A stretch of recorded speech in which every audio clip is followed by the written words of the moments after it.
And yet I ask you, is not an alien force already among us?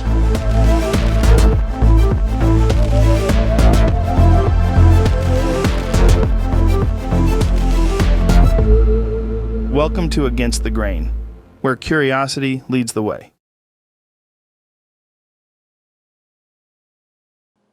Norman, it's good to see you, brother. Hi, Gary. Hi, Gary, my mate. Yeah. How long has it been? When was I last there? How long ago was it? It was like I think it's 7 years ago, man. was it 7 years ago? It's probably 2017, I think. Oh, I need to come back then. I love that place so much where you are. I love that place. Yes, man. It's It would be great to have you here. Always. You know that. Next time. I'm coming back. Okay, so mate, you and I, we've had some adventures together. So, I thought I'd start with when we first met. Okay, so I was over there, and your mum had organised a documentary, and you were making the documentary. You were the director and the producer of the documentary and the editor and everything. And the executive producer we might always remember was Marta Hamarillo, who is a very special person, right? A very special person. Friend. Very special person. And so I got to come out to Brazil to speak at two conferences that you'd arranged in Rio and Sao Paulo, and that was my first time to Brazil. I think that was like 2010, right? Yes, I think 2010. 2010. It was a show, right? Yeah. They organized a show with you and others to speak about the crop circles and other stuff too, right? That's right. And so then you and I at the end of the show, I was going to stay in Brazil for a week, and so you and I, Marta then said to us, I have a house by the beach. Why don't you go with Norman, and you can edit the show together, and you can do some interviews, and you can hang out at my house on the beach. And so we met up at the Copacabana, and we drove to Laranjeiras in Paraty. What is incredible, and we must remember about this, how we met, is that in the year before, in 2009 season, which I think is a very special season among the others, right? It's a season to remember, right? Yeah, absolutely. Am I wrong? No, big season. I know 2009. every season is great, but there's some of them that are special, right? Absolutely. And I think 2009 I was lucky to be there. Yeah. It was with a large number of formations and a few very special ones, right? Ones that still be studied nowadays, right? Absolutely. And what was incredible, and as we were there, we met a bunch of special people, which are in the documentary, and we didn't met actually. That's right. And which is a joke about everything that happened later, right? because my schedule was so rammed that year. I started doing crop circle tours in 2008, and then by 2009 I was fully booked. And so Charles Mallet was saying to me, "Oh, there's these Brazilian people over, and they want to meet you and they want to talk to you." And I was like, "I'm rammed. I have absolutely no time." And so we didn't get to meet. And then at the end of that season, Michael said to me, because you invited Michael to come out to speak at the conference, but because of his ill health, he said, I can't make it to a long flight to Brazil. Do you want to go out to Brazil? So I said, yeah, sure. I'll go out there and I'll speak on the crop circles in Brazil. And that's when we met, when I got there. Yeah. Everything is supposed to be how it's supposed to be, right?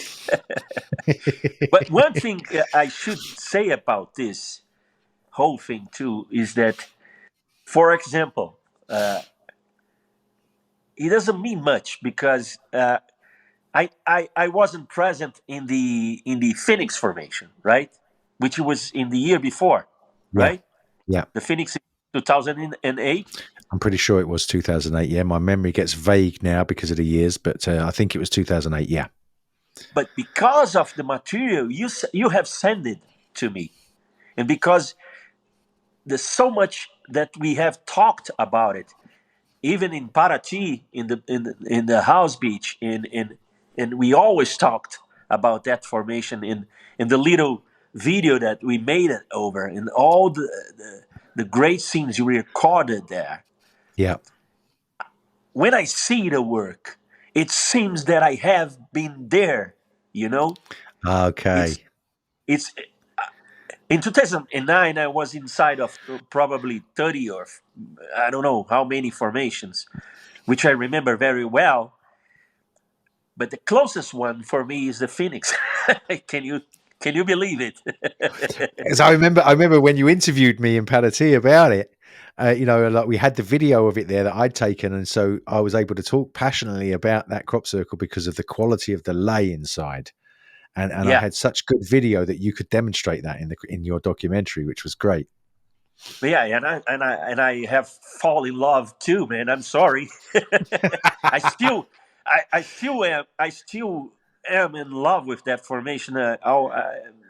Time to time I check that video, and I see that lay, and that for me is a miracle, man. But Oh, definitely. let's go on. We could talk about that forever, but yeah. So that's where we done the conferences. We went to Paraty. We had this most beautiful experience of this week on the beach. We were eating wonderful food. We were sitting on the beach. We were doing interviews. We were hanging out. It was a memorable week for me, brother. And you and I really connected during that week. That's when we became, Yeah, I I think, do really too. good friends. It's one of the best times to remember in my life, man. You know that. Yeah, We know yeah, that. we know that. So the documentary that you made was called A Busca, Yes, which means the the search, right? search. Yeah. Yeah, yeah. It's a DVD with four movies in. Uh, One is an introduction movie. It's my mother. It's my mother's search, right? Yeah. Uh, and Tell, she's t- been so studying. yeah, tell us about your mother. Tell us about your mother. So who Yeah, she is and what she got involved in with that. her name is Anna Sharp, and she's been searching for science in uh, in the unknown of out what is out of science too, what things that science can't explain yet. Right. Maybe one day it will. We Yeah. don't know. Yeah. She's been into this kind of things for her whole life, and she studies the human being too. She was she's retired now, but she was a therapist. She was helping people out of the drugs during more than 3 decades, and she was a counselor, of Yeah. a personal, and she had how can I say in English? Her work most was in groups. She would get groups of 5 or 8 or 12 people and get them a week away from the city on some hotel in some place, and they would do the work. They would, let's say, wash the bean, wash the clothes, wash the inside, wash the outside, wash the relations that people have. She was very good at this.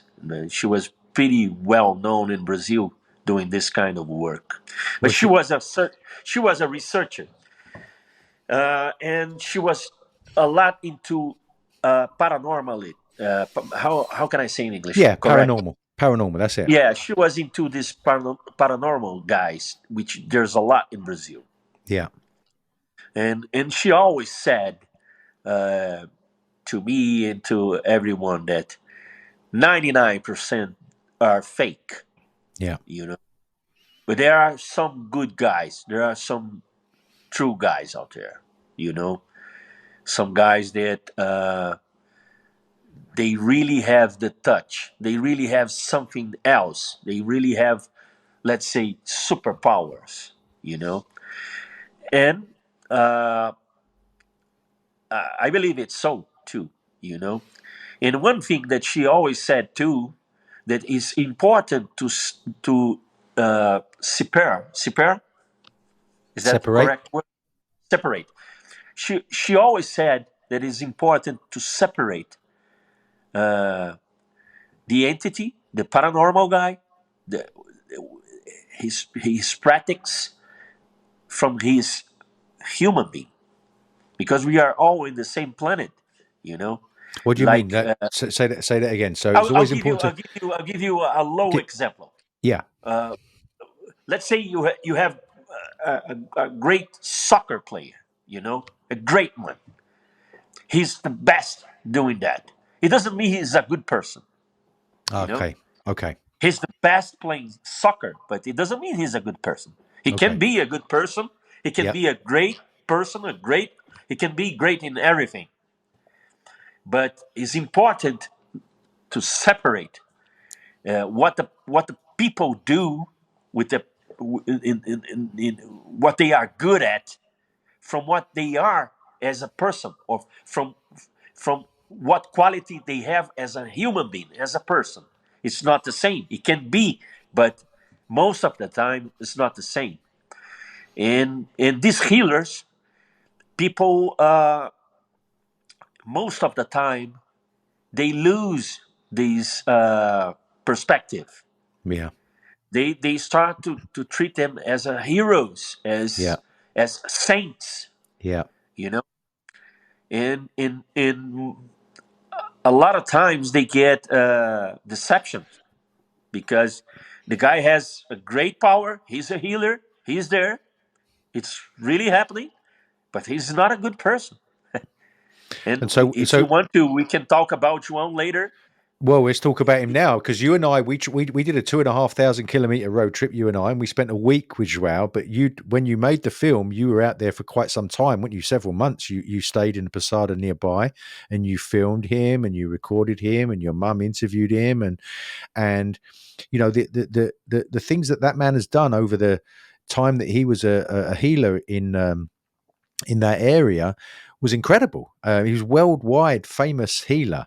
Um, but since it was soon after we came back, it wasn't very long after we came back, then the news headlines hit and said that there was this whole business with him being inappropriate with women sexually and so on and so forth. And he subsequently got arrested. And so this is what you mean, right? You have to separate his character, because there's a dark side to some people's character, from the abilities, because the abilities for Yes, the amount. because Go on. yeah, because people. I'm sorry, because people. After the scandal, people said, I always said he was a fake." He was not a fake. He was a great healer. He was a man with a great power. Yeah.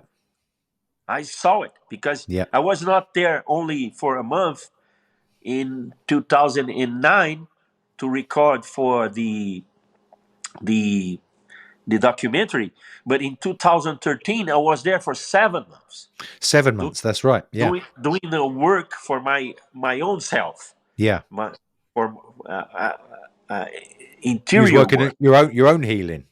Yeah, I was Yeah. working on my own healing, Yeah. and the casa was great. Yeah. Was a great place, Yeah. because it was you was there in the casa. This is middle of nowhere, and turns to be a well-known place in the whole planet because of João. The guy came here 40 years ago. Keep going. He came here 40 years ago. Yeah, and this is still in the middle of nowhere, but it's well known in the entire planet now, because you have the biggest medium alive that we know. You know, maybe there's someone even powerful than him, but he's the biggest one that we know. Is well known in the whole planet. People will come here and will be healed in a seconds, and people will come here for 20 years and won't be healed. And people will be in pain for 5 years, dying of cancer, and will come here and die 30 days later without no pain. It's not explainable at all. In the casa is the place where the healer was, right? Yep. It's a spiritual temple, Yep. in middle of Brazil, in the middle of nowhere, in the Planalto Central, where there's this immense amount of crystals just below where you are, Yeah. Yeah. It's a very spiritual and special place where you see things, different things in the sky. It's a very clean sky because there's no humidity, Yeah. so you can observe the really what's happening in the space. Objects entering in the atmosphere, things like this. Yeah. And maybe something else. Yeah. For believers. Yeah. And but I always knew, I didn't know João was doing that to women, Yeah. but I always trust the healer. I always trust the paranormal because I knew and I saw it, and my mother told me so, and I was experiencing so, and seeing the things Yeah. happening. Yeah. But I always knew the guy wasn't really a good guy. You Right. know, Okay. I always it was very clear his human side, his dark side was very clear to me always. But I was prepared to deal with that separation. You know, I Because of was what your mother taught you. yeah, because she educated me like this. And doing the documentary made me more into it. You know, I had to study more and more and get into her head and her perspectives and other people's perspectives, like we did with the crop circles, doing Yeah. with different perspectives in the documentary. Yeah. And there's always a large number of angles to look. Especially to these kind of things, right? The things Absolutely. that Absolutely. you can't explain. Uh, you can have a final explanation, right? And that's the crossover, isn't it? Because when I got involved with the documentary, your mother recognised that me as a researcher into crop circles, I understood the difficulties with researching subjects like this, because you have to be very careful. You have to watch out for fakes, like in the case of crop circles, whether or not they're man-made, someone's trying to play a trick on you. All of these kinds of things. It's a dangerous area in some ways to put yourself into, because you're going to get attacked from all sorts of angles. Well, lots of my friends, when they saw what I would when they get to know what I was doing, was I was talking about, for instance, for the crop circles. The question was always that basic question, So then you think they're ETs doing this? No, Yeah. we're not saying anything. We, what is obvious in science can prove is that it's not only men there are doing this. Men are doing this too. You Yeah, know. absolutely. Absolutely. But even with science, you can prove that some of them there's no explanation because no Exactly. one was there. Exactly.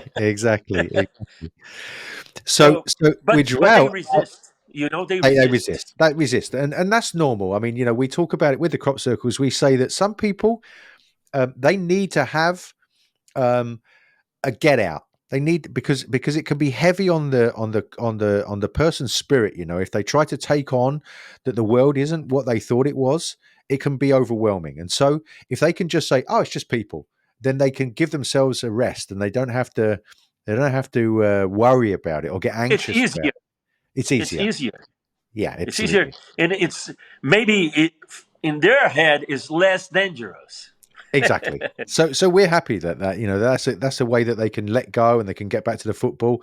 But for those of us that are involved, they think that whenever I say, even after all these years, I say to people, I researched the crop circles. Oh, it's people making those, right? And you go, well, we don't know. And oh, so it's aliens, is it? They make they make that kind of assumption that they think that's what I'm trying to prove, that there's aliens, right?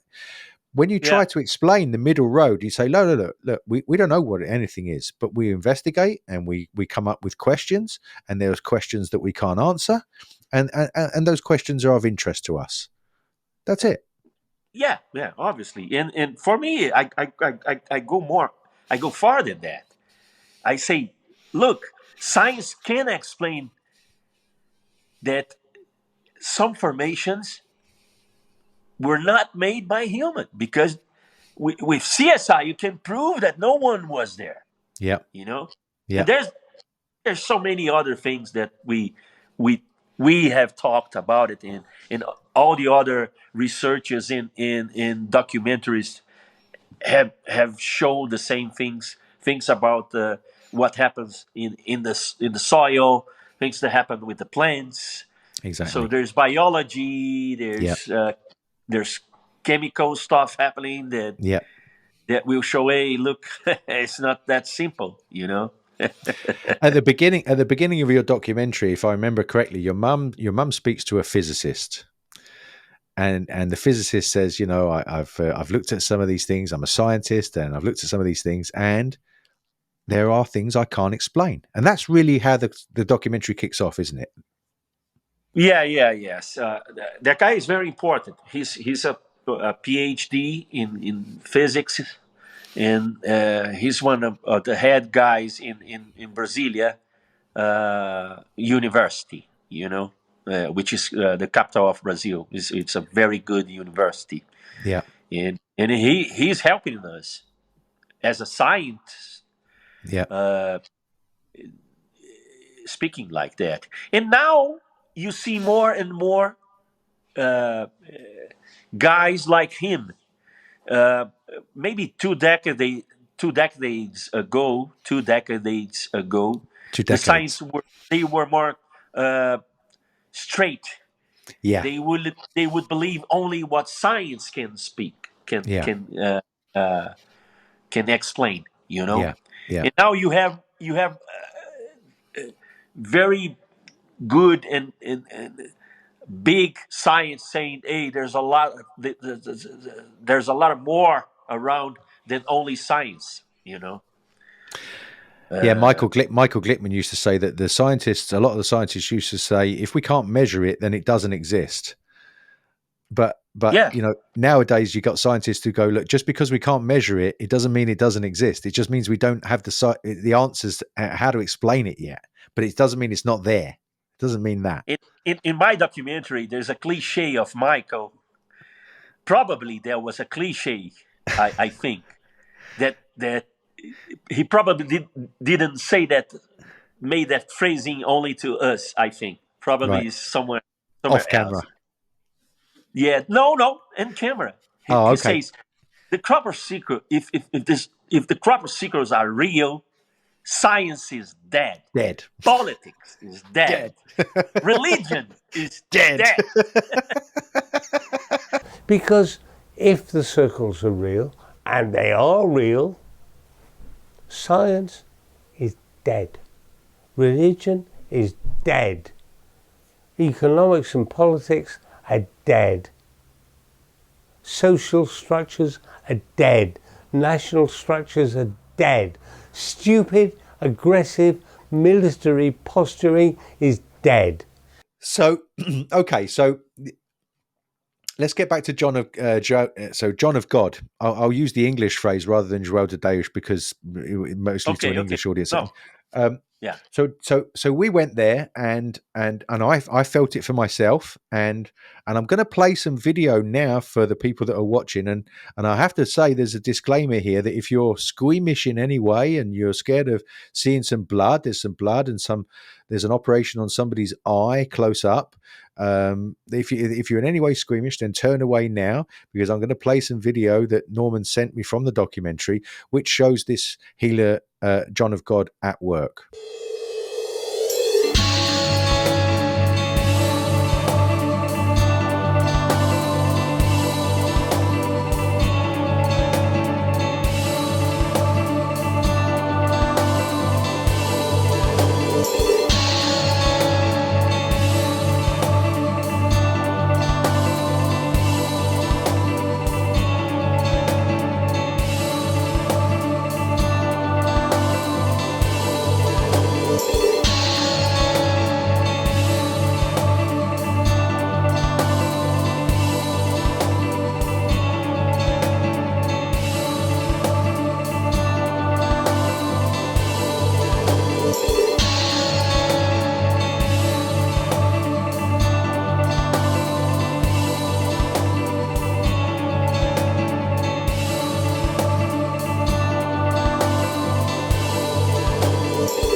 Okay, so people have seen that now, and there's loads and loads and loads and loads and loads of footage of this man. Yeah, And but I have to say something. Medium Antonio, which was a decade before in Goiás too, in the center of Brazil, these images are much more important and they impact a lot more. they A really lot. are. They really are. I, You and I know, you want. know. I mean, I really want to. I'm going to come on to Antonio in a minute, because Okay. to me, Okay. John of God is kind of like when we went to Paraty, and you showed me the footage of Antonio doing the surgery. It blew my mind, Norman. I've never seen anything so graphic, so powerful, so unexplainable. To this day, you gave me the footage, and you gave me the B-roll that you didn't use in the You have documentary. that film. I You still have that. have it. I still have it, Yeah. and it's still to this day. When you watch it, you just say, explain that, and we'll come on to that in a minute. But I want to go through one at a time with John of God first, because John of God really was, in compared to Antonio, quite tame. The things he did, his small little cuts, sticking the scissors up people's noses, that was unexplainable. There's footage on it on YouTube where doctors have Uh, gone there and eye said operations. eye Eye oper- operations with a kitchen knife. But you know what, João? By the time I was there doing documentary, and the time I stayed there, a few years later, he was still doing that, but there was to make uh, to broke people's beliefs. Yeah, I don't know. Oh, I don't know how the correct term in English. it's to so when you I used to use I still use it when people think they Quebrar. Em português, we say quebrar a crença. Broke the Creo the the thoughts. because it's something that doesn't fit in people's head. Yeah, So you have to broke their beliefs. exactly. Their But their normal perspectives. it's shocking. It's a shocking way to do it, isn't it? You Yeah, shock them because out of their he was reality. doing that only for that. He Yeah. didn't need to do the physical touch anymore to cure people No, at that point. when we went You there, understand what I mean? I know exactly what you mean, because do you remember that before I came there, my teacher, the man that took me to the crop circles, I met him in 1997. And in 1998, he went out to Brazil with another of his students, a female student called Josie. And Josie became a guide. She lived in Florida, and she became a guide for people to take them to João. And so for the next 20 years, she would take people on pilgrimages to see João, and she would introduce them to him so that he could perform the healing on them. But when we were there, he said, do you remember, he always said, for those people who want to have surgery, put your hands up. And then those people would be sort of taken out, and the rest of us would just sit in the room, go up and meet him, and then we would sit there, and then it would happen. Yeah, really, the operations in the last decade, in the last 15 years, they only need to be with energy imposition. Yeah. So he would get 20 people into a room and give a pray and give this very intense imposition of energy. Of energy. And I made a several operations like this. I never made a physical one. Yeah. You Yeah. know, and and you're supposed to go home and rest for 3 days, right? And after these operations, I felt my body inside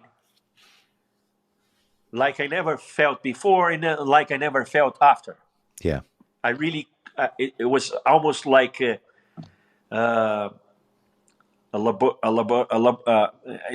lesson of physicus, because Yeah.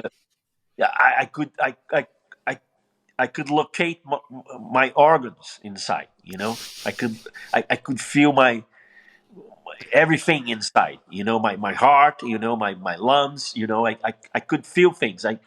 I knew where they were. You know, by moving. And I was like, Incredible. wow. You know, Incredible. and you have to take very slow because you know you're feeling things that you usually you don't think. You know, so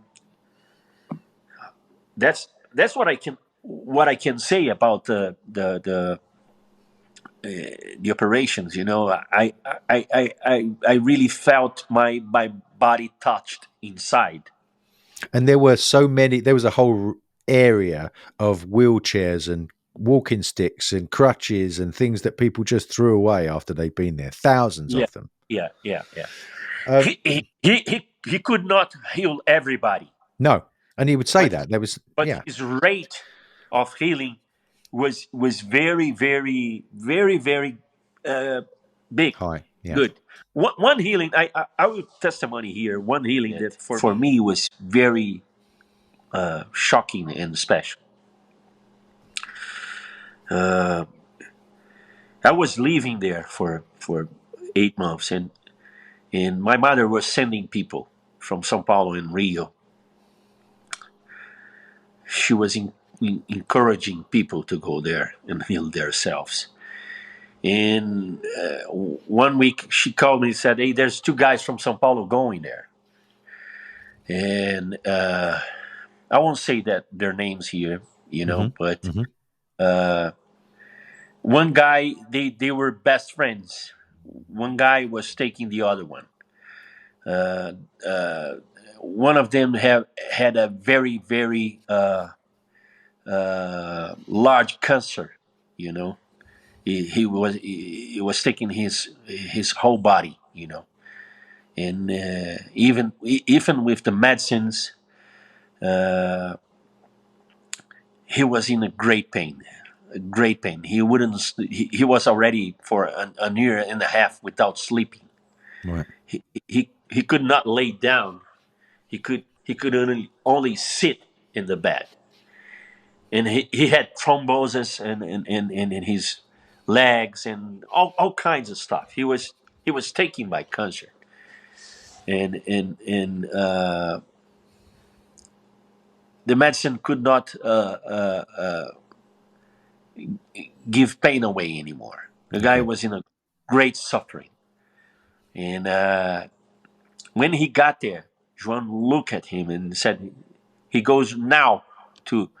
There was this other small room that he would operate like only a person at a time, you know, by doing a session of imposing energies and everything.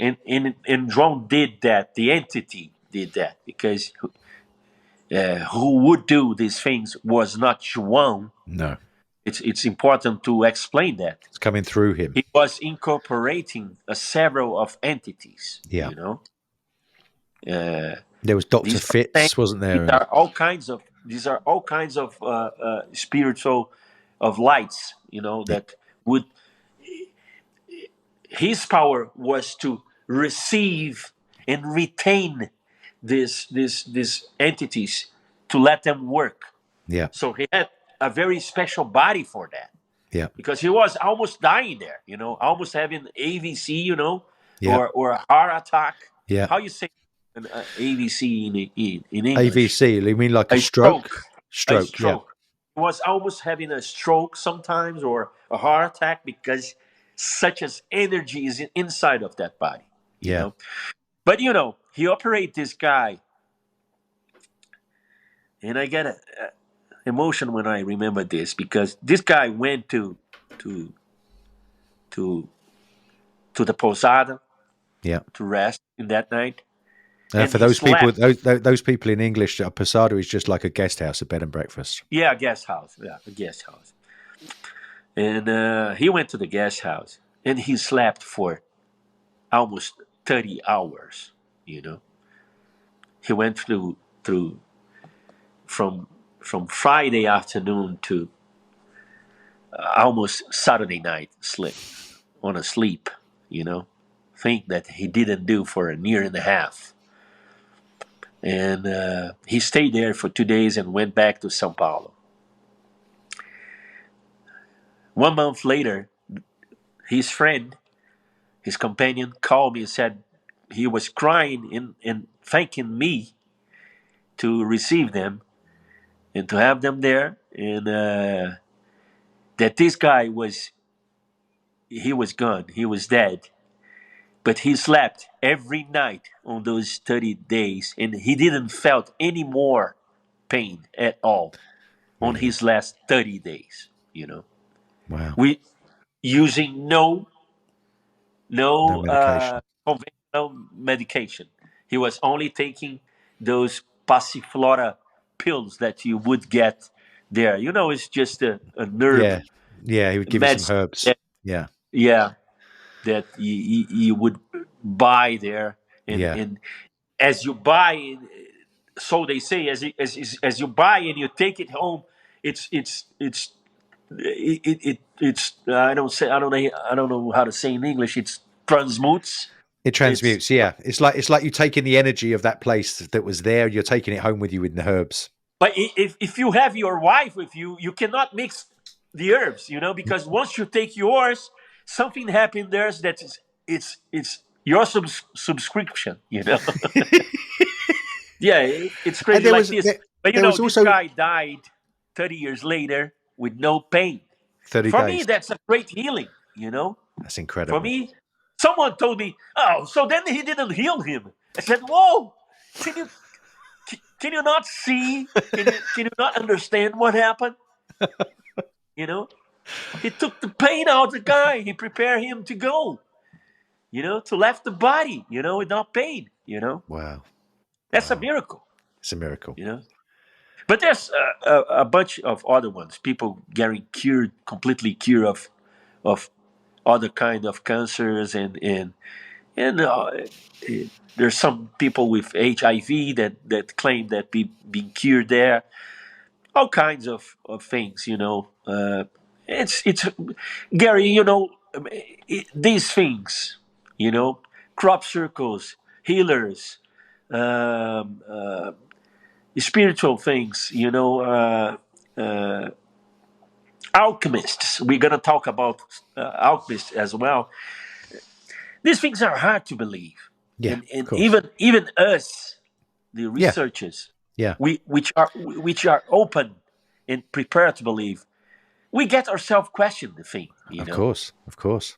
Of While course. while it's happened, 1 minute you're believing in that, Yep. you're seeing that with your eyes, you believe in that. In the Yep. other in the other minute, there's another part of you coming and and making the question. Really, that's not possible. So even inside of your head, you will have that kind of conversation. Imagine with the other people. Yeah. So I know. yeah. Well, you were talking about the shock of the operations to shock people out of their belief system that the way you think the world is not the way it is, and look at this, and this is going to upset your whole apple cart, as we would say in English. The world isn't the way you thought it was. Your feet are no longer on the ground. And that brings me to, Michael Glickman, the great crop circle researcher, went to John of God and he got healed by him. You know about that, right? I did tell you about that, yeah? And so he was there. He had multiple sclerosis. He went there. He was in the earlier stages of his illness, but he was on crutches. And, he went in and he got healed. And he threw his crutches away and he ran down the hill. And for 3 days, he was completely cured. But then that doubt that you talked about crept in. Is it really real? Is it just me? And then it came back. And so there was this undoing of the healing based on the frame of mind that the person can have, which is very interesting. I think there's so much connections in our brain. Our brain is this machine, this complex machine that have millions of different connections, and we don't use everything. Yeah. We use a very small part of it. And even this very small part of it is built inside of a wall of beliefs that we have in society, in the school, in family, in the church, in politics. So we are molded, and it's very difficult to attach certain connections inside of the brain. Yeah. And the belief connection, the space where beliefs, where everything is possible to us, it's not easy to plug in, you Yeah. know. Yeah. That's And a good way and of I putting it. believe that people that get healed, they got help from the entities, from the paranormal guy, each one and entity that is there helping. But the person does the work. If you're Yeah. not prepared to to believe, to if you block yourself, like you're saying that happened Yeah. to Michael, Yeah. it's gonna be very hard to get cured. Yeah. You know. Yeah. So that brings me on to Antonio. So Antonio's he performed these operations, and let's start with because when your mother told me about your dad, and your dad was diagnosed with a heart condition, Yeah, and then he went to Antonio. Tell us the story. yeah. My well, they were. My mother was a researcher, the whole life Yeah. since she was young. By this time in the 80s, they were around 45, 50 years old. And my father had a very big heart attack. That was 86 for 87, I think, 1986 to 1987. Mhm. And by that time, younger people might not believe, but by that time, people were they were tell people that they have a little life to live after that. You know, there the operations that they do now in a heart, Ponte Safenas, bridges, and everything else. This was just beginning Yeah. back there. And Brazil it's one of the great centers in the world of this. You know, Yeah. like United States, Brazil, Germany. There's some place where this is very well developed, and Brazil is one of them. But Mhm. back then, my father was with the best heart Surgeon. yeah, Yeah. surgeon. He Surgeon. was with Yeah. the best heart surgeon in that time, and he said, "Now you can't smoke anymore. You cannot eat this, and this. You cannot drink this, and this. You cannot do this, and this. Even physical stuff, he was suppressed to do. You know, Yeah. and he was limited to do. Yeah. Even physical exercise, he was limited to do. Yeah. And one day he looked at my mom and said, "Why should I stay living? You Yeah. know, I can do anything else that I like. You know, food is only vegetables. I cannot ride my bike anymore, or I can ride my bike for 3 kilometers only. 3 miles only. You know." I cannot drink my whiskey anymore. I cannot smoke anymore. We're talking about the 80s, you know? Yeah. Yeah. Yeah. In the 80s, smoking was the thing in the Yeah. TV. People won't believe it's true. I know. I know. I know. And and my mother said, let's find someone. Let's go back to researchers and let's find someone out of this uh,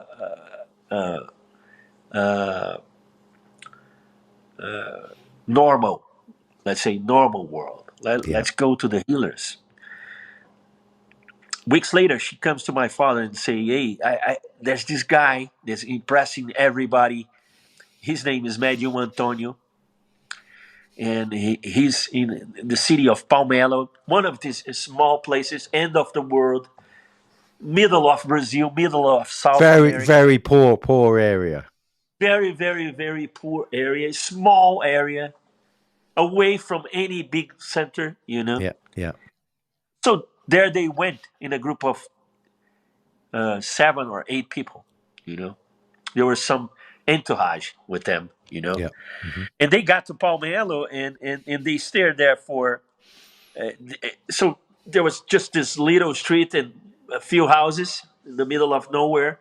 And they stayed in like 3,000 people around, you know, like lines side, you know.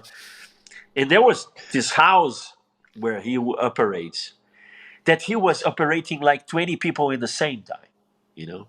It was a 2-floor house with 10 rooms, and there was this place outside where he would move, and he was doing everything. Your mother told me he used to do like 200 a day.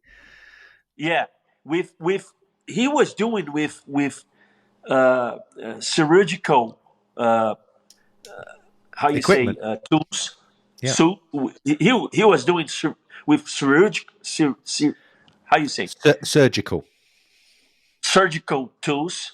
He was doing this with surgical tools and with normal tools too. Yeah, you know? yeah. I mean, I'm gonna play some clips. I'm gonna play some clips in a minute, but some stuff from cars, angle grinders that you would use to cut metal. He would do this on surgery on people. And in a minute, I'm gonna play some of this video, but we want to hear this story first about your father. Yeah, and so they were there for 3 days, just looking at it, talking to people, researching before they got into the house. But by the 4th day, they said, "This is the real deal. Let's go." You know, you want to do it? Yeah, let's do it. What can I lose? You know, I'm already dead. You know? The guy in São Paulo won't let me do anything. You know? I can't smoke. I can't drink my whiskey. I've got to see this guy. Yeah, can work, can ride the bike. You know, and so they went in, and the guy got this Bosch machine. He looked at him, and they were both being operated together. Your mom and your dad, yeah. Yeah, she was taking some stuff, woman's stuff from the belly, from yeah. She told me it was fibroids or something like that. Yeah. Yeah. It wasn't too serious, but could turn into, you know. Yeah. And to open this bone here, I don't know how to say in English. This bone they call it the sternum. Yeah, the sternum. Yeah, to open the sternum, he has used a Bosch machine, an angle grinder. You know, to open my and father. also. I know I'm going to show this video to the audience in a minute, but before I do, I'm going to say this. So, your mother told me that she took a regular doctor with her when this happened, so that he could watch it happening. There was a guy there in a mask, right? And so it was just a regular scientific, normal doctor, and he went there to witness this as it happened. And your dad lays down on the bed, no anesthetic. None of these people had anesthetics. No one would. He would operate everybody with no anesthetic. No anesthetic. And people would not feel pain. No pain. No pain. Only uncomfortable things. You know. Yeah. Like when you scratch your finger and it's you put some lemon in. You know, like ardência. I don't know how to say in English. It stings. Yeah. But no pain. You know. No pain. No pain. And so your dad lays down on this bed, and this guy cuts his chest open and cracks his sternum with an angle grinder while he's awake. He's awake. Awake with no anesthetic, and performs this surgery on him. And then after he finishes, he just moves off as if he got his hand inside. Hand inside. External, you know. And the doctor who was watching, I remember your mum telling me the doctor was saying, "You're gonna die, you're gonna die." and then he finishes the surgery and he walks away, and then a nurse will come and stitch them up. And then it took like an hour or something. an hour, and then the doctor said, "You're going to die of infection. This place is filthy, and there's no antibiotics." Crazy. Yeah, in a hospital where we take care of everything, people die of infection. yeah. This place, people are washing the tools with coconut soaps. You know, you go to the kitchen, everything was going there like a restaurant. The people were washing this with coconut soaps. You know, so these tools could come back to other surgeries. You know, Unbelievable. So then your dad, he has this. They stitch him up, and they put like a plaster, and like 18 hours later they're pulling the plaster off. This is on the video. We're going to show it in a minute. They pull the plaster off. The wound looked like it was weeks old. It didn't look fresh. well, like he was standing. The video is he like I don't know exactly now, but like 18 hours or 24 hours later. Yeah, I think it was 18 hours, something like that. And next morning, he's standing up. You know, even though the guy Just cut his chest open with an angle grinder. You know, I mean, if you get a knife and cut yourself just a little, in the next day you're gonna be hurting. You know. So there he is standing and saying, "No, I'm feeling well." He can't stand. You know, his external was broken too. You know, Yeah. in the middle. It's a big fracture. Is that fracture that you say? Well, yeah, it's like they cut it. They cut it open. Yeah. They cut it open, and as you said, he put his hand in there and he did stuff with it for an hour, and then they stitch him up, and then 18 hours later they're taking the plaster off, and you can see this. We're going to show this in a minute. If you do that to someone in anywhere, the person die. will die. If they won't die, They'll die. If they don't die, they're gonna be like months in the bed. You know, recovering from. Months. It's more rough. I don't know. It's more raw than an accident. You know. Yeah. And so he has that done, as you said earlier. And the scar. Heart operate. The scar was minimal. The scar, after all, minimal. You know? Yeah. And so, you said that that heart surgery in those days was not as advanced as it is now, and so they said like maybe you got like months to live. You're going to die.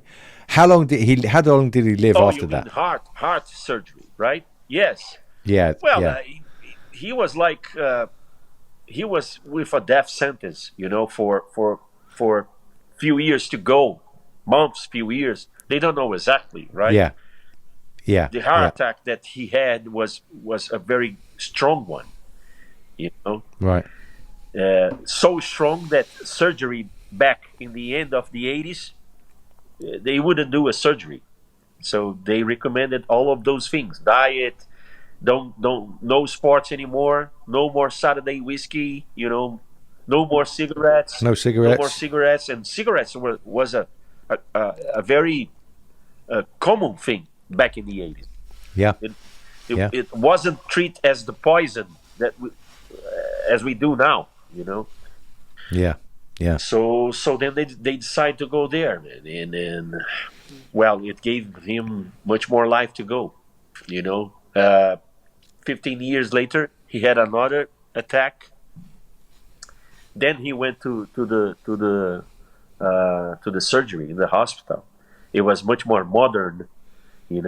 Brazil is a very, very it's one of top 5 places in the world that you think there where you can take care of your heart. São Paulo is like it's like one of the Very advanced. very advanced. In São Paulo had very advanced hospitals, you know. Yeah. And And so he went and had regular surgery after the second heart attack 15 years later. So just to be clear, he has this psychic surgery, this paranormal surgery, and then he lives a normal life. He rides his bike again, he smokes cigarettes, he drinks whiskey, he gets his life back for 15 years. Yeah. And then he has another heart attack. Then the second one, he's already 70 years old. 70, yeah. Let's say so. Yeah. Okay. So, and he goes for regular surgery, and they do the same thing. They crack him open. Yeah. No. It was a safena surgery. You know, I don't know how to say in English. Safena, like a bypass. Bypass surgery. They do a heart. It's not a bypass. No. It's much more into it. It's, okay. It's when you take a veil from. You take an artery from the leg. From the leg, and you make bridges. And you replace it in the heart. And you're gonna make bridges over here. That's why in Portuguese we call Ponte de Safena, which is Safena Bridge. I don't know how to say Safena in English. It's the biggest artery, you know, in the leg. Okay. You know? Yeah. So and then. And what was the scar like after he had that surgery, the regular surgery, compared to the scar was bigger than the angle grinder surgery. It's a joke. So with all the most advanced surgeons in Sao Paulo, they can't do what this guy does with an angle grinder. They just can't get it right. They just can't get it right. The audience need to know this is a private joke that Norman and I have whenever we encounter things in Brazil that were a little bit like didn't work properly. We used to just laugh and say they just can't get it right. It's a joke. It's a private joke between the two of us. It's so funny. But share that with the audience. The how you say the doctor was a very important doctor, a heart doctor. Right. Yeah, and in the end of all, he asked my father, but you told me you never had a regular surgery before, and my father says, yes, I told you what I had. I had a spiritual surgery, and he says, but what I saw in there looked like advanced surgery. Really. What I saw on your heart, what was done before on your heart. And you had surgery, advanced surgery. Work. Wow.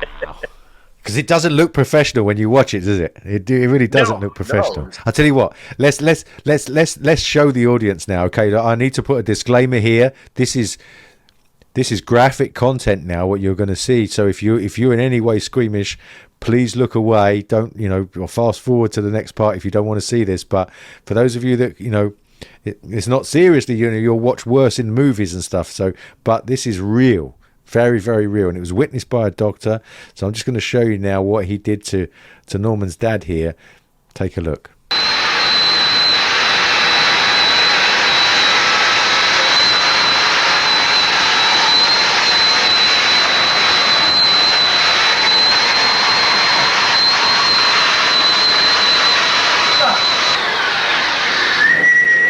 Calma aí, relaxa. Tranquilo, Shen, tá tudo bem.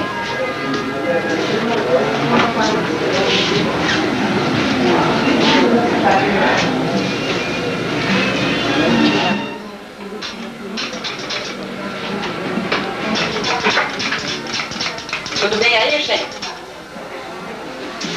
Tudo. Qual é o nome dele? Billy. Como que chama ele? Shen. Shen? Eu chamo ele de Shen, ele me chama de Shen.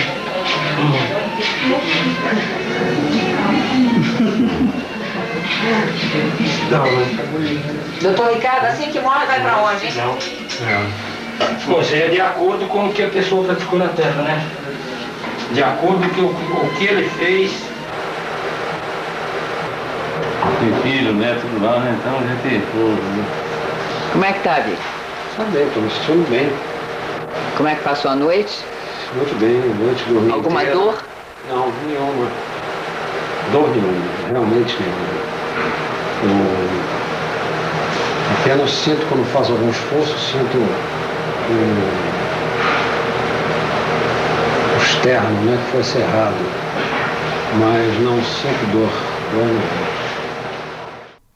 Okay, so that shows, right, up close and personal what your dad went through, and he's laying there awake. You can see he's awake, Yeah. right? And then it shows afterwards with the dressing coming off, and you can see the stitches and the scar, and your dad looks fine. He's standing up, like you said. This is hard for people to accept. Even as you said earlier, even when you see it with your own eyes, you still have a part of your mind that says this can't be real. This is not. All for any kind of mysterious phenomena, something that is out of our common beliefs. Even though if you are someone that is open to believe in things that you can't explain, you're gonna have somehow, somewhere, anytime you're gonna find yourself inside of your head fighting, two of you fighting. This is true. This is not true. This is true. This is in any kind of, and that's it. Any kind of special phenomenon. I would say that for alchemism. How you say that? Yeah, alchemists. Yeah, I would say that alchemy. about alchemists. I would say that about crop circles. I would say that about spiritual surgeries, and it thinks that you can really explain that. You're gonna find yourself fighting, you know. This is it, isn't it? The paranormal. That's the point, right? And as we said earlier, you know, you're going to have fakes. You're always going to have people out there who are trying to make a buck, who are trying to. Most of them are fakes. And so, if you get involved in researching this, you've got to be prepared for the fact that there's going to be plenty of people trying to trick you. But when you come across the real ones and you see it with your own eyes open, there was a TV show here years ago where a regular scientific doctor, professor, she went around looking at alternative therapies, okay? And there was one where there was a surgery happening on a woman, heart surgery, and she didn't have any anesthetic. It was a sterile environment, clean, being done by regular doctors, but she had acupuncture to remove the pain while she had the surgery, okay? And this doctor, she walked in, and she watched this happening, was talking to the woman while it was happening, okay? So she could see it with her own eyes. But she said this. She said, I need more data. I need to understand more data. Even though it's there in front of her and it's happening, she said, I need more. And that's the challenge, isn't it? That what all of these paranormal things do, whether they're crop circles, whether they're UFOs, whether they're spiritual healers, whether they're whatever, they make all of us bring that thing to the front of our mind which says, yes, no, can't be right. It is right. I'm seeing it. And it puts us in that place, which is not a comfortable place to be. No, it's not. Because sometimes you there's a size that is bigger. Yeah. And you know the other size is just saying no, it can't be, just because we all live with some walls that were built around us as we grown up, you know. Yeah. Whether that's religion or science, the way we're educated, everything, you know. Yeah. So you're gonna be questioning yourself, even though that you know that's not possible to be happen. Like this place, you know, like 1,000 people out of the house, 50 people inside of the house, 20 of them or 30 of them are being operated at the same time for one guy. All the tools are being washed with coconut subs, you know. There's no infection. there's no anesthetics, you know. So I want to show the piece, another clip now, and this was the piece you showed me when we first got to Powder Tea, and you were editing the documentary, and you pulled it up on the computer, And I said, what's this? And you said, oh, this is this healer, Dr. Antonio. And you played this clip and you gave it to me. I've still got it. I'm gonna show the audience now. But before I do, let's just talk through it. Okay, you've got like the outside. You've got 3 benches, three tables, like operating tables.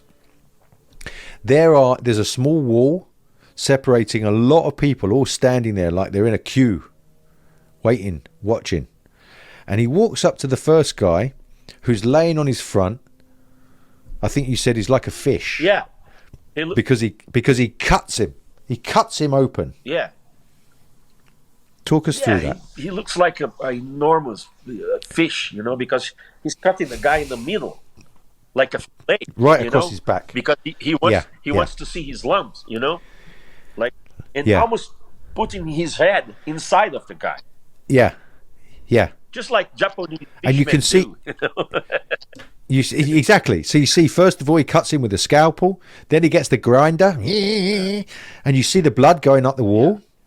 And then he gets in there and he gets some scissors in there and he's like cutting stuff away and throwing it away. And he does it. And then you see the guy who's laying there, no anesthetic. His head's moving around. He's awake. All the people like 3 feet away watching. And then he finishes. He wipes his hand on a dirty cloth. And moves on to the next guy who's laying on his front and starts operating on his back, on his spine. And he opens the guy's skin, and his spine is exposed, and he gets his spine with a pair of pliers and starts jiggling it and then he starts hammering his spine with a chisel. And your mum goes round to the front of him while he's leaning on his hands. This guy, while he's there, and he said, "Any pain?" And he goes, "No, nada, no pain." And then he goes to the third guy. And he does what he does to your dad. He cuts him open. Let's show the people this now. Let's show the people. Again, disclaimer: look away if you're squeamish, because this is going to shock you. But if you've got the cojones to watch this, it's gonna make you seriously doubt the reality that you thought you lived in. Take a look.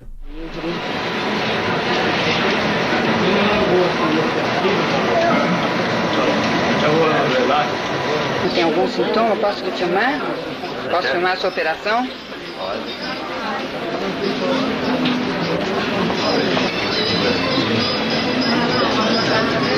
Vamos lá. O que o senhor tem na coluna? Uma bala. Uma bala na coluna? Há quanto tempo? 10 anos, 11 anos. É? E quais são os problemas que o senhor tem? Quais os problemas que o senhor tem? Não ando. Não anda? Não. Há 10 anos? 10 anos.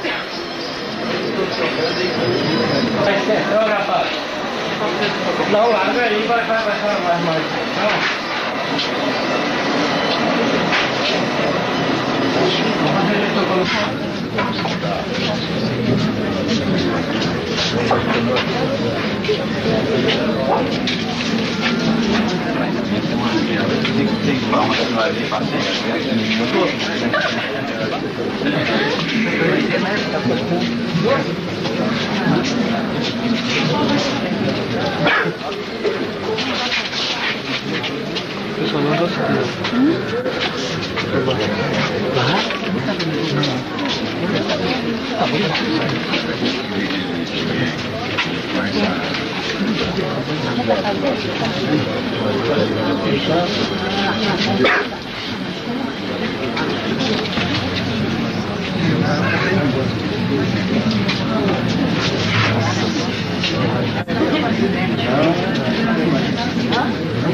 Paulo, oi,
Bem? Tá feliz? Sentiu alguma coisa? Nada, né? Cirurgia de coração.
Você não sentiu nada? Nada.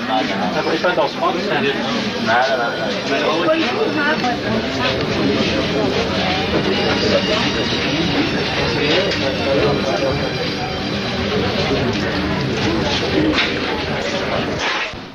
So there it is, right? That's the outside on display. Yeah, because there's like 15 other people inside in different rooms. Inside, you know, and he's moving all around. And he doesn't operate one each time. He's operating everybody together. It's like, you know, it's insane, man.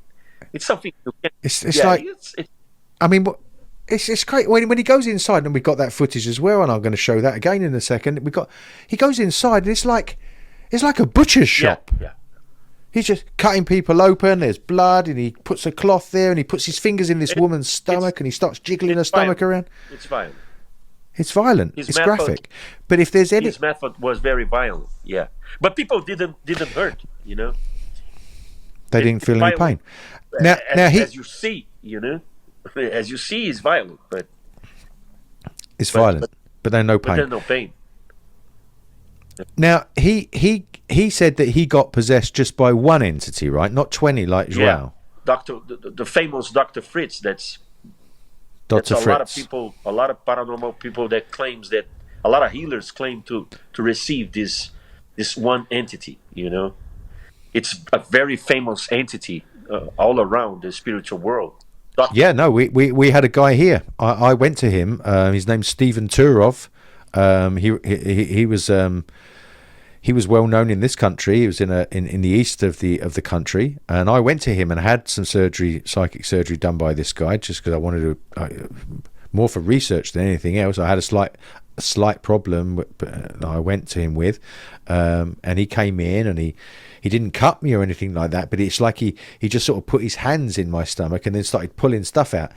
And if I'm honest, I could say he was just a magic trick, right? He was just a magician that was making it come in like a magician can, right? I don't know, but there were enough people again who went there and testified that when they came out, they were healed. And again, you've got the placebo. You've got people who convince themselves and believe it, and that we know that has an effect. So it's difficult, but with this guy, with Antonio. It removes all doubt when you see that people get cut in the way they do, and because both your father and your mother had surgery with this guy, and then your dad lived 15 years before he had another heart attack after 70 and got his life back. How can you not say that's not a miracle? Yeah, just to see this footage, you see, because it's so uncommon and so visible. And so violent, and it's like a horror movie in a way, right? It's like a horror movie. Yeah. And anybody that sees that, and okay, is that for real? Yeah, that's for real. Is everybody dead? Yeah. No, nobody's dead. No. Everybody's cured. Yeah. Or most of the people are cured, or amount of those people were cured.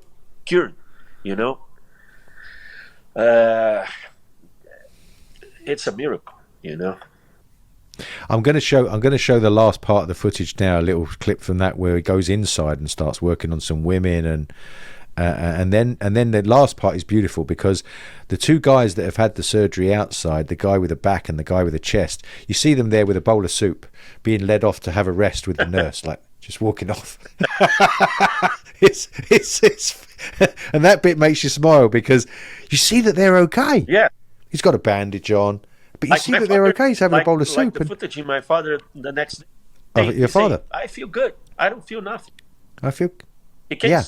So let's play that again. Disclaimer: you need to look away because this bit's very graphic, very very very full on. But here it is.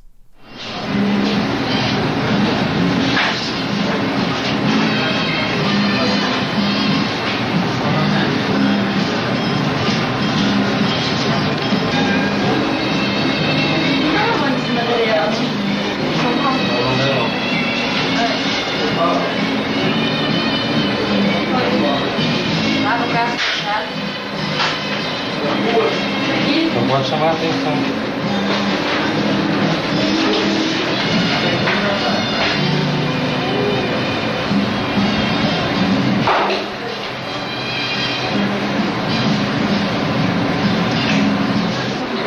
Quantos anos? Que eu tenho? É. Ah, eu tenho uns 8 anos. Ela veio. Ela vai. Ela vai. Não é? Ela também é na sogra. Já foi operada ou não? Já. Já também? Foi rapidinho, né? O teu foi de quê? Reumatismo. Reumatismo? Braço direito. Tá maravilha, vai ficar curado, hein? Deus quiser. Se eu merecer, né? Ah, claro que merece, né? Só de estar aqui já merece. Nossa, só ter vindo até aqui. E essa aqui merece mesmo. Com certeza. Não veio pra cá por um acaso. Tá bem agora? Tô melhor, tu me ajudou muito, Ana. Muito obrigada. Muito obrigada mesmo. E até Nada não, a plástica aí, né, Márcia? Esse faz no rosto também, aproveita. Nem cirurgia não tem nada. Em compensação de costura, né? Costura Ótimo. Para. Passou, tá inteirão, né? Graças a Deus. Nossa, andando tranquilo. Não sentindo nada. Que bom. Okay. I think people have seen enough now that they can make their own mind up, right? Yeah. You and I, we believe what we believe, and we've seen what we've seen. It's up for people to weigh this up in their whole worldview and take from it what they can. We never show this to try to convince anybody. It's just to bring information, It's there it is. Cards on the table. Make your own mind up. That's all it is. So he's not alive anymore, Dr. Antonio. Dr. Antonio died like 3 or 4 years later of this footage. How you say that? He was in a river and he was attacked by bumblebees. I don't know how to say. Bumblebees. Oh, killer bees. He got attacked by bees, and that's how he died. That's how he died. And I remember you telling me that it seems to be the fate of a lot of these people that they die horrible deaths. Huh? Yeah. My mother, on my mother's research, she always brought that in. She says these guys, most of the genuine ones, they go early and they go on a strong accident or something very something dramatic. Yeah. Car accident, plane accident, bee attack like this, or a snake, or things that and they usually go. They don't go too old, They don't live for long, and so it's funny, isn't it? It's because not like Joao, it's like no, it's not a rule, but it happens a lot. She found out by her research, So you got like Joao with the story you told earlier, where he's able to take away the pain of someone who's so full of cancer, who can't rest, who can't sleep. He lives the last 30 days of his life with no pain, and yet people like him, not Joao, but people like him can't do that for themselves. They don't have that end for themselves. Yeah. That's strange to put your head around, isn't it? Okay, so let's move on. The next part of your documentary is The Alchemist. Amyr. Amyr. Yeah. Became a very good friend of mine, and like a love guru for me. This guy was pure love,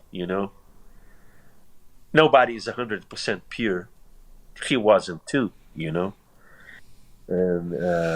but the way he speaks and talks very, very soft, and always with messages of love.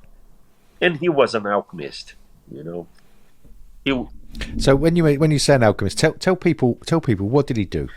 He would make objects from the air. He manifested things. Yeah. I mean, there are a lot of people who will believe. There's gurus in India who use tricks and magic tricks to make these things happen, and they convince people they have special powers. What makes you believe this guy did it for real? Well, because of later on, because of my connection with him, But in the first time we were like when they were filming, I was not the director at that point. We can tell that story too. Yeah, tell that story. Tell that story how you first met him. How did I get the job to direct this DVD with 4 films in it, documentaries in it. There was a director that was selected by Marta Ramarillo and my mother. By my mother and Marta Ramarillo. My mother was the researcher, and Marta was the executive producer. Executive producer, yeah. And this guy, he started the filming around Brasilia, around the paranormal people, but in the second week, I think he had to left because another job, or there was some award that he was going to receive or something like this. And they kind of got a little bored with that. They wanted him. Marta and your mother were unhappy with him for doing this, for leaving. They were unhappy, yeah. Yeah. Meanwhile, I'm in Rio, and I am starting to doing things on the audiovisual world.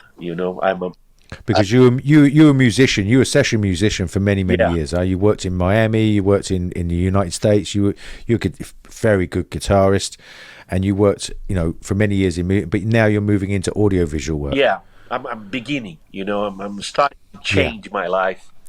I'm in a very insecure period of my life.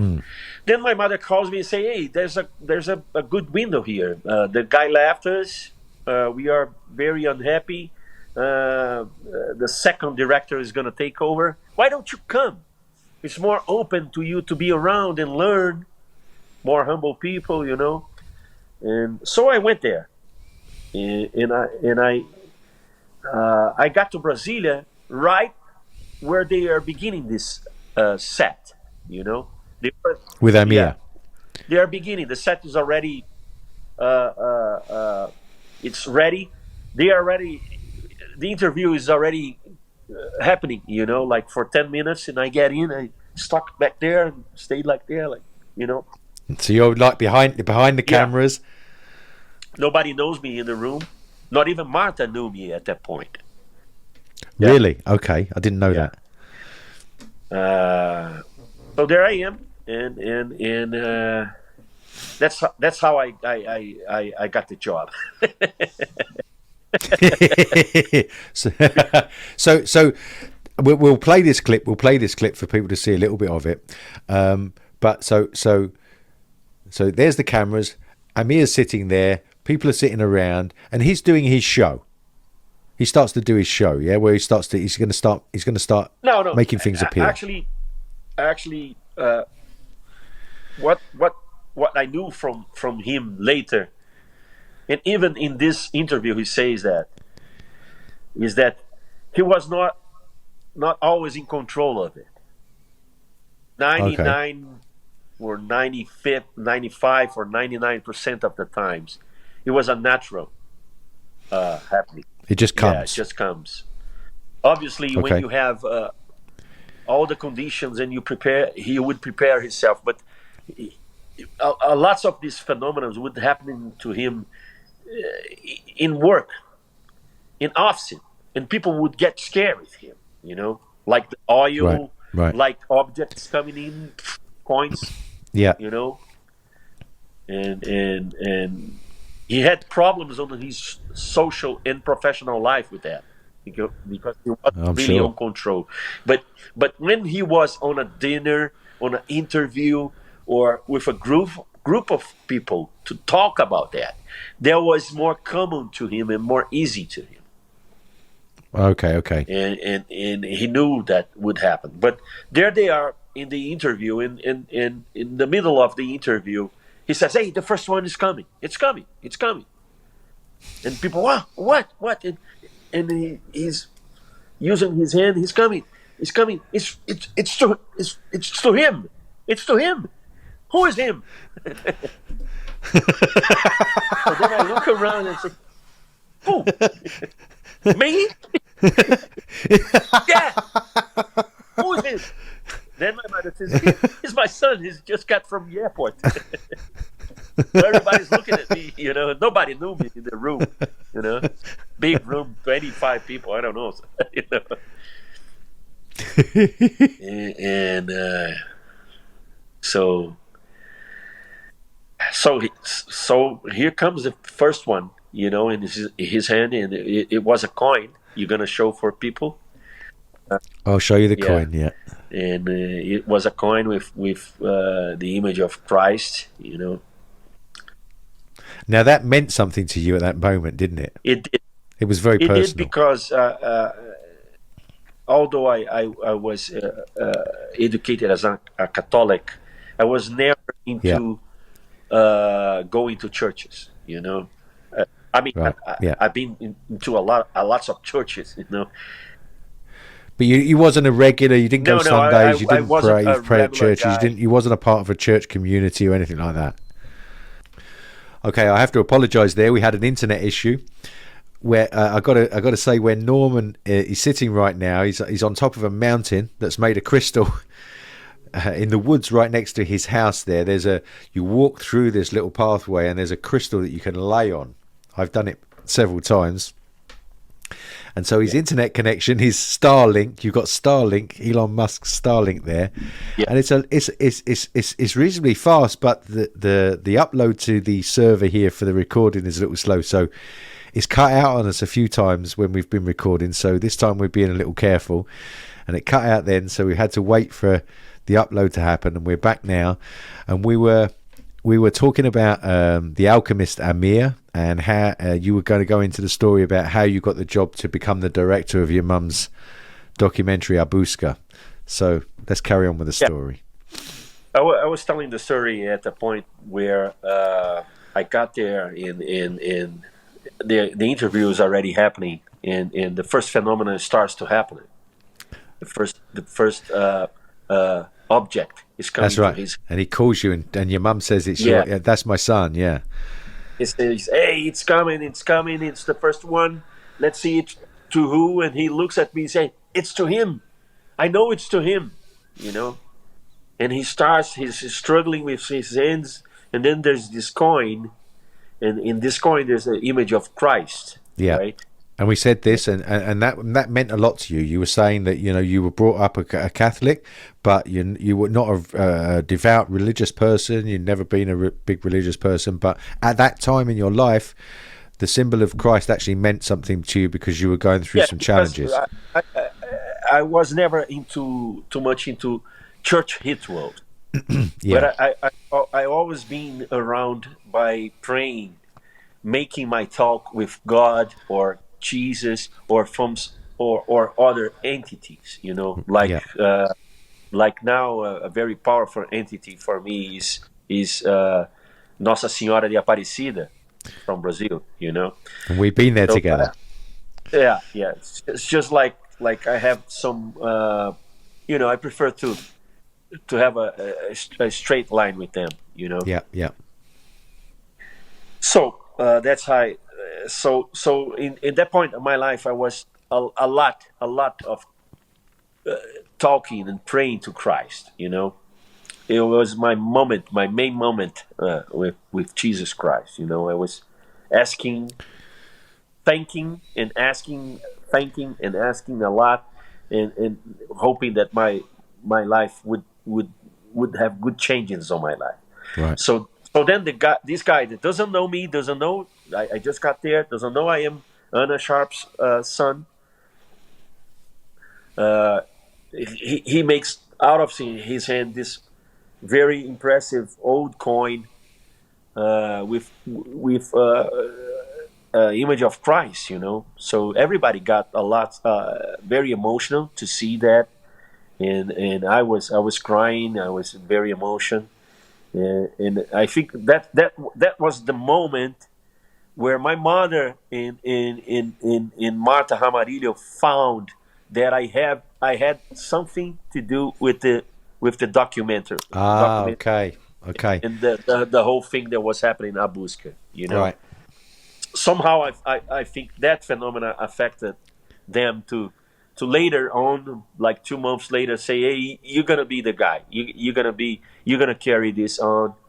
we're planning to go into England. We're gonna do some more paranormal stuff, and you're gonna be the director. You're gonna carry this thing, you know. So that got you the job. I don't think you ever told me that. Or if you did, I forgot it. But so that first of all, your mum tells you to go there just to look and learn because you're going to go into audiovisual, and so you go there. This guy manifests a coin. And I want to show the clip to the people just when it's in the documentary, right? When he gives you this coin and it really affects you emotionally. Yes. And I want the people to see that because then they can be taken there with exactly what happened to you, right? So let's just show the people that clip. Take a look at this. Não tá acelerando ou não? Tá acelerando, não tá?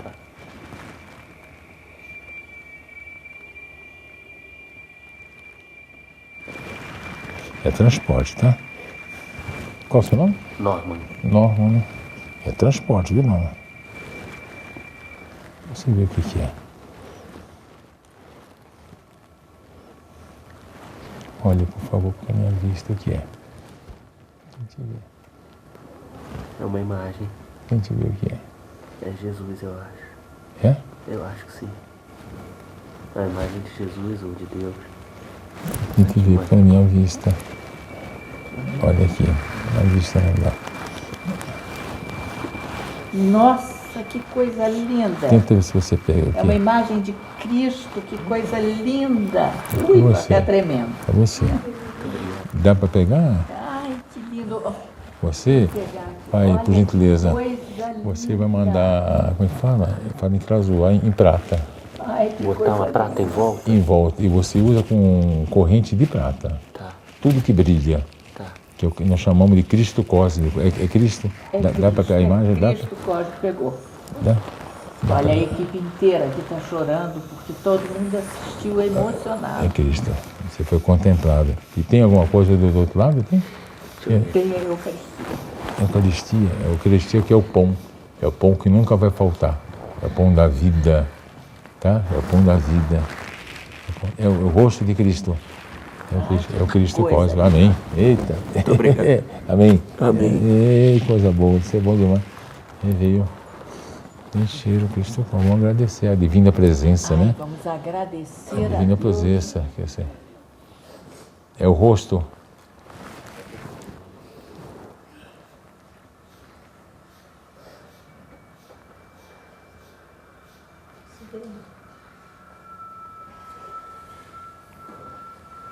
Acabamos de viver um momento aqui maravilhoso. Que o Cristo mostrou, que ele mostrou ressurreição, mostrou vida, né? Não existe morte. Não tem morte. Tem vida. É o rosto do Cristo? É o rosto do Cristo. É o Cristo cósmico, né? É o Cristo cósmico. É o Cristo da vida. É cósmico. Ele veio da luz, ele veio. Lindo, lindo, lindo. Você vê que tudo que é relacionado a Jesus, a família sagrada, os três remágicos, foi a estrela guia. Você vê que tudo tem interligado, né? Tudo tem interligado ao universo. E o nome foi contemplado. É bom. A lágrima é sentimento da alma, né? É bom. É chamada lágrima de compaixão.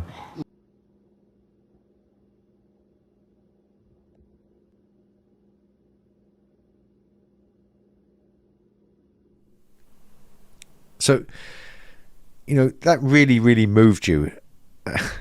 You could tell, you could feel it in the room that everybody was touched by what happened to you. Yeah, because a phenomenon like this, Gary, first of all, you have magicians all around the world that can do things like this, and they are not, they are very great professionals, but they are not paranormal people, Yeah, yeah.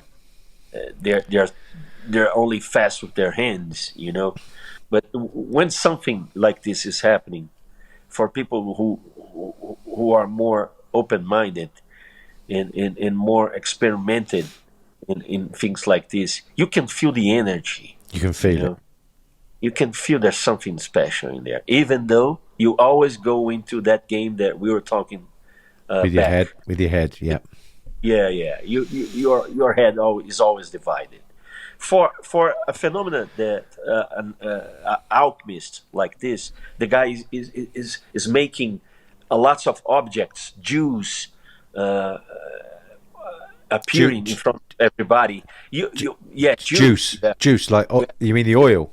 Objects of gold, of silver. Oh, jewels, like diamonds and gold and diamond. Yeah, he does, and he did. Amyr is already gone. Yeah, but you are always even in this session that took like it was a 7 or 8 hour session, all day long to 10 o'clock in the night.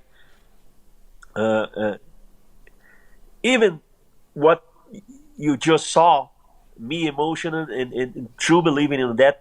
2 hours later, he's performing another one, and I'm there looking at his pockets. Has he got it up his sleeve? I know what you mean. I know what you mean, mate. I know what you mean. This session was so impressive. Yeah. And he gave so much gifts all around to everybody, There's a story. There's a story about your mum, isn't there, with the diamonds? Yeah. But let me just finish this one. Oh, sorry. Okay. He gave us so much stuff, and for one of those people, he gave like this object. You're gonna show this image. And, it's an object like with 15 centimeter object.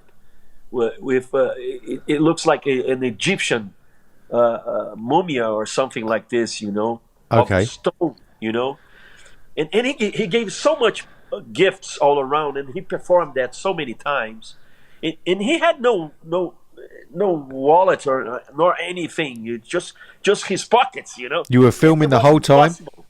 Huh? They were filming the whole time. Filming the whole time, yeah. And I can tell you, after the second one, I was spying all around, to see.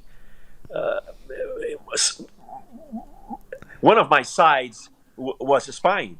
The other side was enjoying. You get divided. Obviously, you get divided on that. Yeah. But at a certain point, in the beginning of the night, like the session is already a 5-hour session or 6-hour session, many gifts all around. He starts to make the oil. He's extracting some oil of his hand. Oil. Yeah, he's doing like this, he's doing like this, and oil is coming from his hand, and you can smell it. What did it smell like? It's a great perfume. It's like heaven, Really? Yeah, and like an hour later after this, I think he could felt the amount of how much people were trusting on the phenomena or not. So he gradually, let's go outside to the pool, to everybody. So everybody goes outside to the pool. And around the pool there's this, it's a square of stones, right? And it's dry, and he points at it and say, it's dry, isn't it? Isn't it dry? It's all dry. Can everybody see it's dry? Yeah, it's dry. It's dry. So let's stay here. Let's enjoy the moon. Keep on looking. It's dry. Isn't that dry? Look at it. It's still dry. Okay. I'll play this clip. I'll play this clip as you're talking so that people can see it. Yeah. I think we have that there. Don't we? I don't know. I can't remember. I'll have to have a look. Yeah. So then you start to look at the stone, and it's not so clear anymore, So, wow, it's changing colors, And at a certain point, he says, now you can go there. Go touch it. See if it's really dry. And you go there, and there was this oil over the stone. The same oil that was coming from his hands. The same smell, the same great smell, same perfume, Yeah. And these were just loose stones, piled up on the floor? No, it's the stones that are there to square the pool. You know? Okay, they're around the perimeter. Exactly. It's a floor, you know. It's here it's very common in Brazil. The square around the pool it's made of stones, you know. Right. Pedra de São Tomé stones, you know. Okay. Very good to be squaring pools, you know. It's crazy, man. So Amyr he explained his phenomena,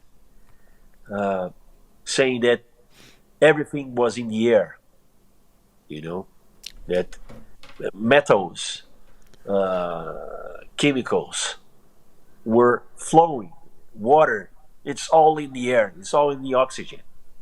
So with his power, he would get this all together, and with the help of who knows who, of which power it was, he would make objects appear. Now solid. he wasn't solid. He wasn't a man that went out there and did all this for performing. Not a lot of people knew about this guy, right? And he didn't go out doing it for money. Not like performing all the time and being famous and. No, it was very difficult. My mother had invited him years before. He never wanted to appear. He didn't want to be. He didn't want to. No. So, he never charged for the gifts or for the sessions. He was a public service guy. He worked in Brazil. He had some normal life too. You know. Really. He was working in the office with the tie. You know. Is that right? 9 to 5 job. 9 to 5 job. Yeah, exactly. Yeah. And in his spare time, he did this alchemy stuff and manifested stuff and did miracles. He didn't spend. It was happening in his life since he was a kid. And as he was a kid, he was very scary. He would scare people. I'm sure. His parents were scared. I bet. Yeah. And so he could have been rich if he manifested diamonds and gave them away. He could have kept some for himself, right, and been rich and didn't have to work. Because if he tried to sell them, he says it wouldn't happen. Just like what happened to my mother. Yeah. My mother, the first time they met,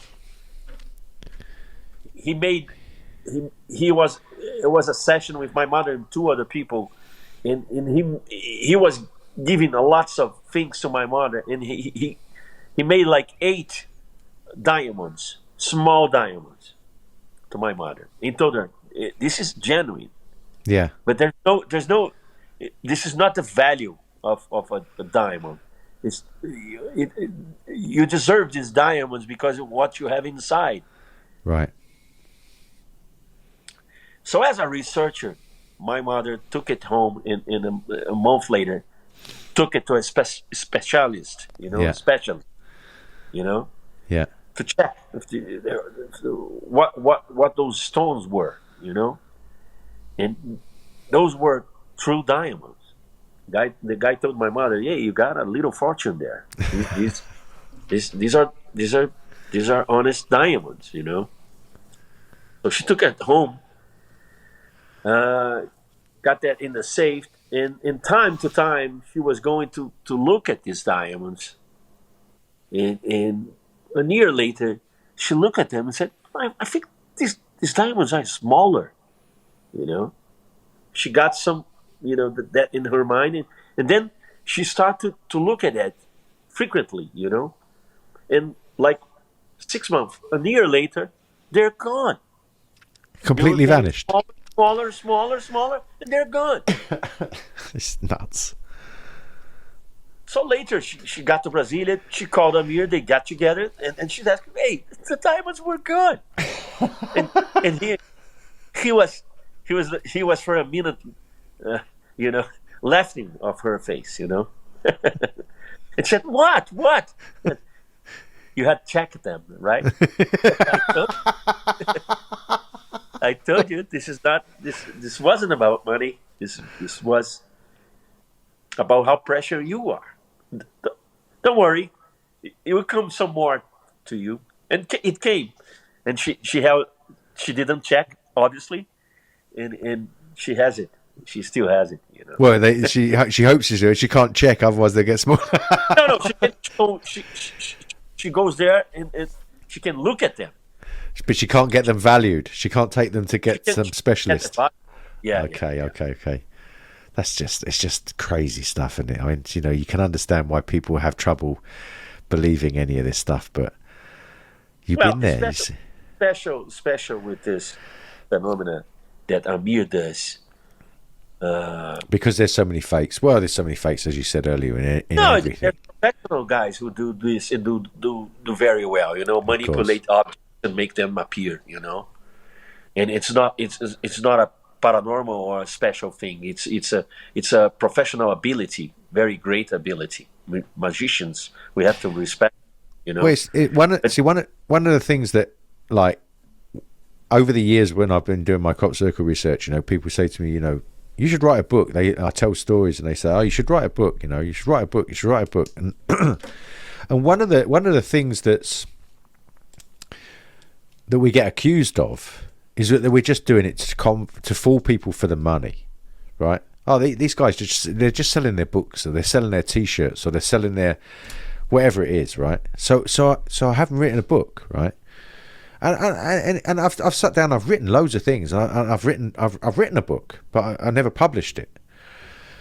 I'm never happy with it. I think, it could be better. It could be better. And then I think, you know, if I put it out there, people are just going to use that to say, he's not genuine because he's not an honest guy because he's selling the book and he's just making the money, right? And I probably haven't done myself any favors for that. And who knows? I don't know.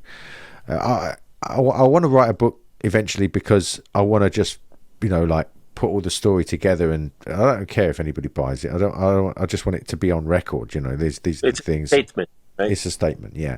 And then once I've done it, I'll leave it. But after 27 years of not publishing a book and not making any money, you know, people think, oh, you know, us researchers have got a yacht down in the south of France, and that we live down there, you know, and we've got beautiful women and fast cars and all the rest of it. I don't wish really, but those things don't interest me. But it's not true, right? It's just one of the things that the doubters say. So when you've got a guy like Amyr who's doing the things that you say, and he has a regular job just like I do, work 9 to 5, and you don't make it your living, and you don't do these things for the money, and you don't publicize yourself at all, surely that adds some credibility to...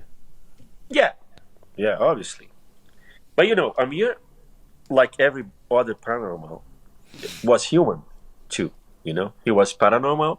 He has this insane and inexplicable phenomena, but he was human. So when he was in a session, he was in a session. Right. So he got his ego too. You know. Of course. He's making, you know. Yeah. He's giving gifts to everybody. Yeah, of course. You know? Everybody. You know, so even the special ones, they have a foot on this big rock. I think you have to, because we're here. We're part of this place. You know, that's it, isn't it? Yeah. We're humans. So these guys, they are hybrids, right? They're hybrids, yeah. Well, they're Harvard University. I shared a news article on my Facebook page earlier. Harvard scientists are saying that aliens are walking amongst us. Harvard University. Can you imagine, right? 15 years ago, when John Mack, as a psychiatrist, wanted to investigate and do proper clinical research into people who claim they've been abducted by aliens and had paranormal experiences, was attacked by all of his colleagues, by the newspapers. Everybody wanted to rubbish him. Sadly, John Mack's no longer with us. But now the same university published an article today that says alien civilizations have been here for a very long time and they're walking amongst us. Yeah, they are starting to open a little bit the information. Yeah. Because if they don't, the way technology is going right now, someone is going to open. So it's better to them to open what they already know, I'm getting Steve Bassett is a political activist. He's not a ufologist. He's a political activist for encouraging the government to disclose what they know about UFOs and stuff like this, right? That's been his mission for years and years and years. And he's coming on my show shortly. I'm going to be recording a show with him next Monday. And he said, the thing is that, they've kept a wall for many years between Hollywood making movies like, Close Encounters and all these alien movies, and real ufologists who've spent their life researching, good guys, right? Good honest people like Stanton Friedman and John Mack and people like this who are genuinely researching this stuff. There's been a wall between them, but now that wall's breaking down because they realize. I think science fiction is a way to prepare us. Yeah. For the truth. Yeah. A lot of things that were back in science fiction now are reality. I think as far as technology goes, a lot, and some of these other things that are in science fiction are probably gonna be a part of our life. Maybe next year, maybe in 2 years, maybe in 10 years. Science. I truly believe that science fiction is a portal, is a way someone is used that to prepare humankind the things to come. It's not only or created it. It's not only inviting stories. I don't know how to say in English. It's not only human created it. It's not invented. It's not imaginary. It's not fiction. Yeah. There's something true about it, is what you're saying. But because science fiction has been like movies, when people say, "Oh, this is real," the science they believe no, it can't be real because that's the stuff of movies. That's the stuff of make believe. But what people are realizing now is that that make believe stuff is actually turning out to be true, and probably the truth is far more strange than the actual science fiction when we get there. There's probably more crazy things. Yeah. I think there is from the stuff we've been talking about. That sort of stuff. It changes everything, and when we're ready to accept that as a species, when we're ready to accept that the world isn't what we think it is, that then we're prepared to evolve, to move on. We're like the cocoons. For that is that the repeating ourselves is what Michael Glickman said. It's like if everything, popsicles are real, or Dr. Antonio is real, or if Amyr is real, politics is dead. Church dead. Economics is dead. You see, it's a game changer. So I don't think we will change at just one point. No, we kept changing and moving and developing. It's like even there's been over 7,000 crop circles worldwide now, right? Even if one of them is real, even if one of them, which I know there's many more of them that are definitely unexplainable. That's it. That's the game changer. Yeah, that's the game changer. Norman, this has been fantastic conversation. But I always love talking to you, and I miss being in that place that you've got behind you there, hanging out with you, brother. Me too. You're my brother of life. And we'll always be together. Definitely. And I hope we do more stuff together around the world. It's got to happen because we've been on some the road trip to John of God. That was like that was a massive pilgrimage for us. 2,500 kilometers. we got to go to several churrascarias. Yes. These are places that they range from roadside places where you get all this fantastic food just regular people, and then you can go to really fancy places in Rio or Sao Paulo where they have posh churrascarias, but they're like traditional eating places, and comida casera where you eat home cooked food at the side of the road. Is man, I love it. Unforgettable. Norman, we're gonna have to wrap this up because we've been talking for over 2 hours. I could talk for another 2 more, brother, but we'll do it again. We'll do it again sometime. But before we go, A Busca. You made a DVD. It was years ago, before online was like it is now. It's in Portuguese. You did do it in subtitles with English and Spanish at the time on a DVD. Yeah, the Crop Circles documentary is all in English, right? Yeah. But the other ones are in Portuguese. So I'm planning to till the end of this year have them on YouTube with the proper subtitles for each one of them. And I'll let you know, and you're going to let your public know. Absolutely. Okay. And so when that happens, we'll get you back on so that we can tell people that the full movie is available for them to watch, because they've seen some clips throughout this show, but they got to see the whole package, man. Yes. Thanks a lot, Gary. For me, it's an honor, a pleasure. I love your show. I'm always there watching. And be part of this now. For me, it's an honor. Honor for me to see you again, brother. We'll talk again soon. Thanks so much for coming on. Thanks a lot, my brother. Take care.